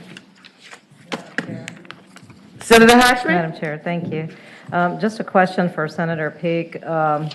It's my understanding that the United States Supreme Court has actually not required the government to offer religious exemptions from mandatory vaccination laws, and that's been in place for almost a century. Am I incorrect in that? I do not know, but this bill will take care of that. Yeah. What, Madam Chair, Senator Peake? Senator Hashmi? So would that put Virginia in conflict with any kind of federal? Well, that's not Madam Chair, that's not a federal requirement just because the Supreme Court didn't recognize it. We can put it in our code. Yeah. We already have a religious exemption for vaccines. This just puts it, if the board declares a state of emergency, so would not conflict with anything. Yeah. To grant people a religious exemption. Senator Peake, I think you just raised another question. If religious exemptions already exist, It exists for vaccines, but not if the board declares a state of emergency. Then they can mandate vaccines. And so this just says if the board mandates a vaccination, and it corrects the statute by saying, and if the board declares one, it already allows for medical exemptions, this just provides for a religious exemption. If the Board of Health declares a state of emergency and actually mandates a vaccine. Madam Chair? Senator Edwards? Yeah, in a famous case in the 1880s, I believe it was, out of Utah involving polygamy, which the Supreme Court outlawed. It says the difference between religious freedom, you can believe whatever you want to believe, but your conduct is different. And this is conduct. I don't see how it has anything to do with religion. I think that's Well, the Supreme it kind of Court's has something to do decision. with religion because it gives you the right to be exempt from the vaccine based on your religious beliefs. It's conduct. It's not really. There's an exemption from vaccines for religious beliefs in schools currently. This only adds it if the Board of Health declares a state of emergency and then mandates a vaccine, which it did not even do But what during I'm this most talking recent about is pandemic. freedom of religion under the First Too many Amendment. voices going on. Madam Okay. Court's made it very clear, there's a difference between, you can believe what you want to believe, but conduct Madam is Chair. something different. Sen- This is Sen- conduct. Senator Peterson, hold on. Senator I'd like to make. Suderline's been chomping at the bits over here to speak, so. Thank you, Madam Chair. So I think this is a good bill addressing two things that were said. One, the fact that the U.S. Supreme Court over 115 years ago thereabouts, which we weren't be enthusiastic about a lot of other decisions they made at that same time, it just had not been revisited. Just because they allowed something does not mean that we have to allow it. Just because they said that that town in Massachusetts, I believe, could force the vaccine on everyone, regardless of their views, doesn't mean that we have to do that. So just because they said that doesn't mean that we have to do that. There's nothing that would not put us in conflict with the Supreme Court at all. We do a lot of things that we don't require certain things that they say we could, and that's a good thing. We Thank don't you, want to do Senator everything. Suderline. But secondly, there's not an actual religious exemption under the current law. If the religious exemption can be preempted by the board, there's no religious exemption because they're only going to require it under this situation. So if we want to allow them to require it regardless of folks' views, you vote against the bill. If we believe there should be a religious exemption, we got to vote for the bill. I think it's pretty simple. I support it. I think we should do it. Looking at the queue, we have Senator Peterson and Senator Cosgrove. Madam Chair, I'll just make it quick. I think Senator Edwards. Okay, your name's here. Senator Edwards is correct. This is not a First Amendment issue necessarily. Well, it is in that it's not a First Amendment right. That doesn't prevent us from putting it in the code, and we have it in the code right now for child immunizations and immunizations in general. Yes. What this difference makes is it puts it in Title 44 with the Department of Health in emergency situations. Exactly. And I litigated and lost this issue 2 years ago. Title 44 effectively overrides all other state code, and that was the issue I had in my suits against the previous administration. I actually support this bill. That's why we need to fix it. I think it makes sense. It is confusing to have an religious exemption for ordinary vaccinations, but then not have it in Title 44. So I would support the bill for whatever that's worth. We're going to wrap this up, but are there others who would like to speak to it from the dais? Move to report. Second. Been moved and second that the bill be reported, and that is Senate Bill 587. All in favor of that motion, please designate electronically. Vote yes in honor of Ms. Cox. Oh, it didn't show up here, yeah. Ayes 7, noes 8.